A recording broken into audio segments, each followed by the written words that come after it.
Anya Taylor-Joy has the mesmerizing actress from Mad Max had plastic surgery? Let's delve into her facial transformation and examine her journey over time. Estimated costs of potential procedures are provided at the end of the video. In 2015, at the age of 19, what we see here is a natural asymmetrical hairline. So you can see that in Anya's case, the left side of her hairline comes down lower than the right side, and it's very common to have this asymmetry at the hairline, and that's what gives it a very natural appearance. When you look at her forehead, specifically at the bony composition of her frontal bone, especially as you come down to the glabella, what you see is that she has a flatness to the glabellar area, the area between her eyebrows, and this is a very feminine type of appearance. Generally in women, there is no projection of that frontal bar, whereas in men, there's usually a harshness to that frontal bar. So when facial feminization surgery is performed, one of the common procedures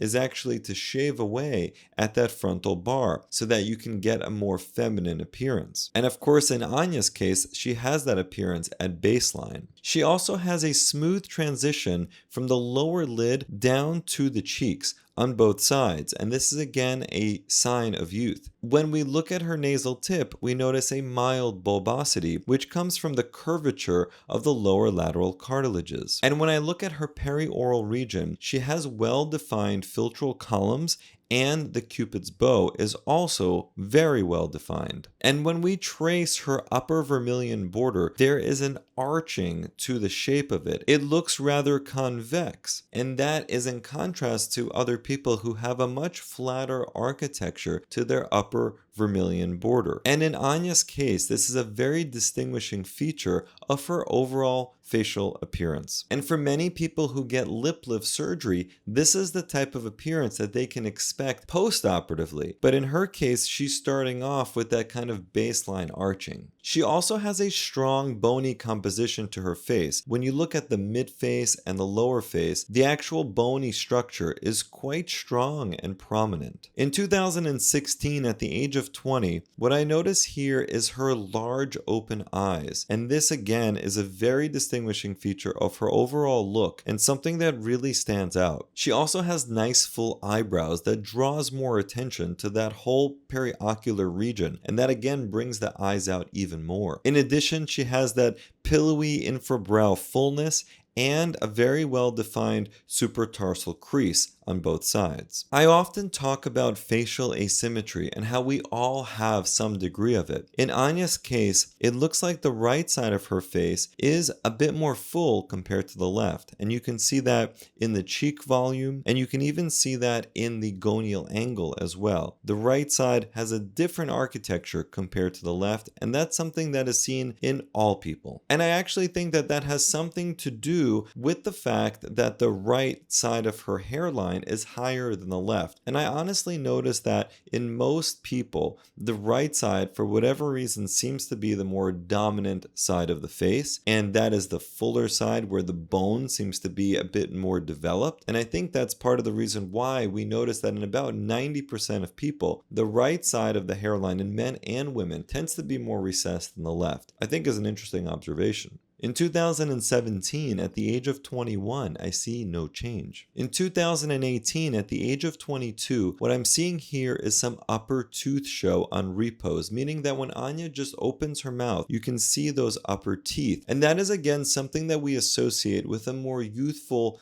sensual type of appearance. And that is why when people consider lip lift surgery, for example, they're looking to get some upper tooth show, because that's something that's commonly seen in models and actors on TV and also on billboards and in magazines. When you look closely for men and women, if they part their mouth and you see the upper teeth, that's a very characteristic model-esque type of appearance, and it tends to portray this more youthful type of appearance. And again, in Anya's case, she just has that naturally. And that, coupled with the philtral definition and the distinct nature of her Cupid's bow makes for an attractive look. In 2019, at the age of 23, I see no change. In 2020, at the age of 24, I do see some signs of potential plastic surgery procedures. The first is a brow lift. So when I look at the area underneath the eyebrow and right above the eyelid itself, that distance has lengthened to my eye. She's always had nice brow position right at the orbital rim, with the arch of the brow extending slightly above the orbital rim, which is not uncommon in women.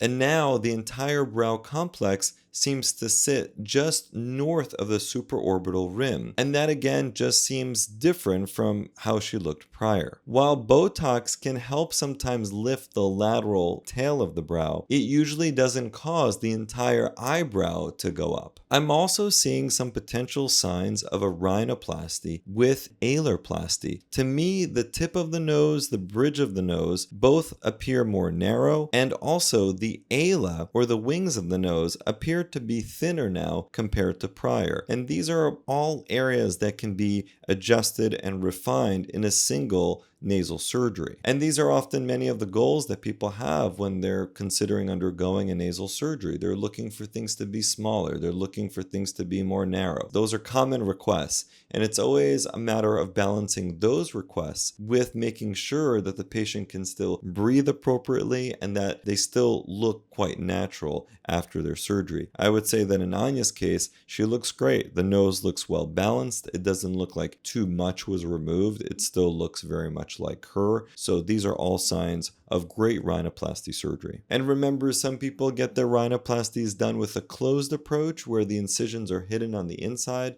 of the nostrils, and other people get it done with an open approach where part of the incision is right here, right at the mid portion of the columella. If done well, it doesn't really matter which approach is chosen because this incision becomes nearly invisible once that healing has taken place at the scar line. The skin tends to be quite thin there, and usually the incision heals very well in that location. In 2021, at the age of 25, I see no change. And in 2022, I also see no change. In 2023, at the age of 27, I'm seeing some signs of a potential buccal fat removal. To me, the area where the buccal fat normally lives looks more hollowed on both sides. Other options could include some general weight loss that may have affected the face. Also, sometimes with makeup contouring, it might appear like that area is more hollow than it actually is. Again, we don't know for sure, but because buccal fat surgery was so popular last year,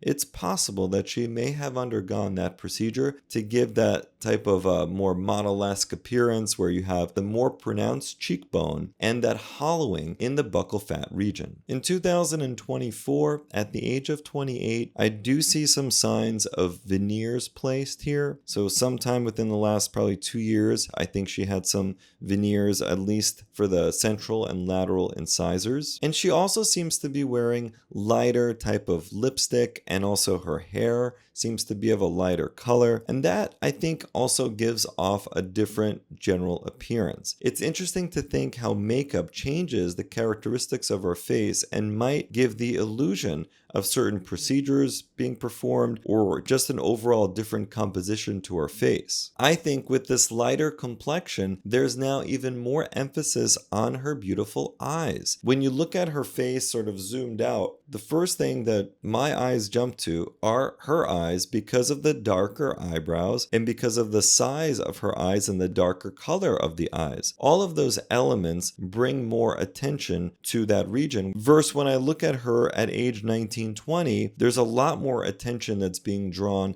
to the lip area. And that could very well be partly because of the choice of lipstick color. So makeup has a tremendous ability to steer our eyes to different parts of the face depending on what the person wants to emphasize and what areas they want to stand out. And as I've said in some previous videos, the strong cheekbones and lower jaw will be somewhat protective for Anya from the overall aging and sagging process that occurs. The facial aging process seems to evolve a bit slower when these cheekbones and jawbones are more robust.